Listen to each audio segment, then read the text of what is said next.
This is the Children's Museum of Indianapolis, the largest children's museum in the world.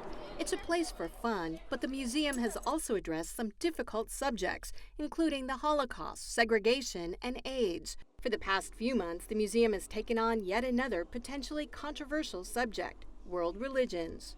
We knew when we started planning this that not many places are willing to even tackle a conversation about religion, and so it would be challenging.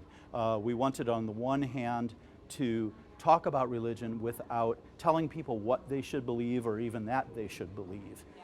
The Sacred Journeys exhibit is a partnership with National Geographic, funded by the Lilly Endowment. It follows children and families of several faiths as they participate in religious pilgrimages and rituals.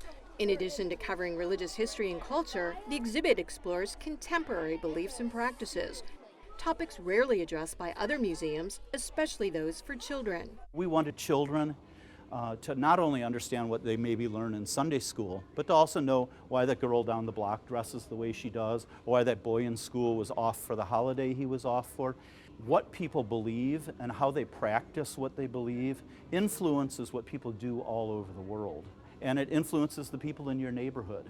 Now this really large cube is called the Kaaba, and it's covered in a silk cloth called a kiswa. Can you guys say that with me? Kiswa. Very good. The Sacred Journeys exhibit includes loaned artifacts such as fabric from the Kaaba in Mecca, a throne built for the Dalai Lama, pieces from a Gutenberg Bible and the Dead Sea Scrolls, a stone from the Western Wall in Jerusalem, Jewish objects taken into space by Indiana astronaut David Wolf, a replica of the Shroud of Turin, and the Hindu deity Ganesh. Buddhist monks created a mandala, an intricate geometric design made from multicolored grains of sand. In the Buddhist tradition, mandalas are eventually destroyed as a demonstration of the impermanence of life. As a result of immigration, experts say in the last 50 years, the U.S. has become one of the most religiously diverse countries in history. In 1965, we opened up the door to people from every country, every religion, every tradition, every culture. And that has created a vibrant period of American life, but it's not been an easy one. And that creates the fear and anxiety. People are a little afraid of religion and diversity and change that's happening so rapidly. Prominent religion scholar Raymond Williams from Wabash College headed an interfaith group of advisors for the exhibit. He says fear and ignorance are why more education is needed. You can't build a democracy or free society or civic life on fear and hatred. It has to be built on knowledge and hope. Many children learn about their own faith tradition in their families' congregations or in religious schools, but there are not a lot of forums where they can learn about other religions.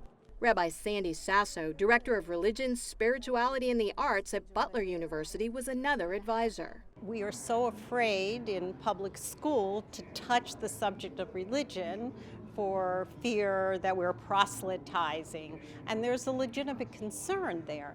However, we can't really understand our culture or our civilization without understanding religion.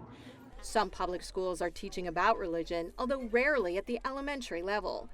Other curriculums have generated controversy because of parental fears that they favor one religion or are too critical of another. It may be tricky, but experts say religion can successfully be addressed in a public arena, as long as constitutional prohibitions against advancing a particular religion are strictly followed. Public schools, government, cannot teach or force people into a religious belief or practice.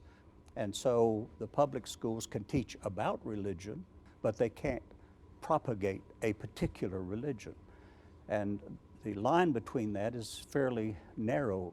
Sasso has written several best-selling children's books about religion. She argues the topic can and should be addressed at a very early age. All children have an innate spirituality, and they like to ask the big questions. It's really we who are adults who are afraid of those questions. Children are not. One of Sasso's books is about Anne Frank. She strongly believes children are able to handle even difficult themes like the Holocaust. It's very important for children to be able to confront these difficult issues because they do confront these difficult issues. They see what's happening around the world on the news. She says that includes looking at commonalities between faiths, but not shying away from the differences.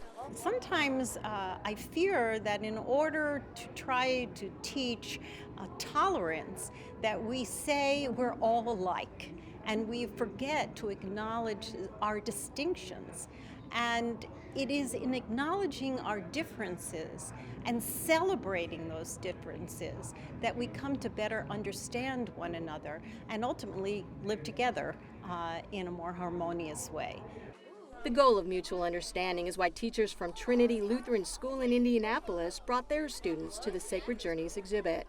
If we come from a place of understanding where other people come from, it helps us to be able to work together to help improve society and all the things that we find important to us. If the big questions of my life are addressed by my faith, then how could I not want to understand those questions and how people grapple with them in other faiths?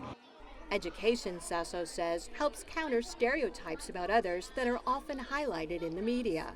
If children have not learned anything about Islam or about Judaism, then how are they going to respond to that? They have no basis in which to counter those statements.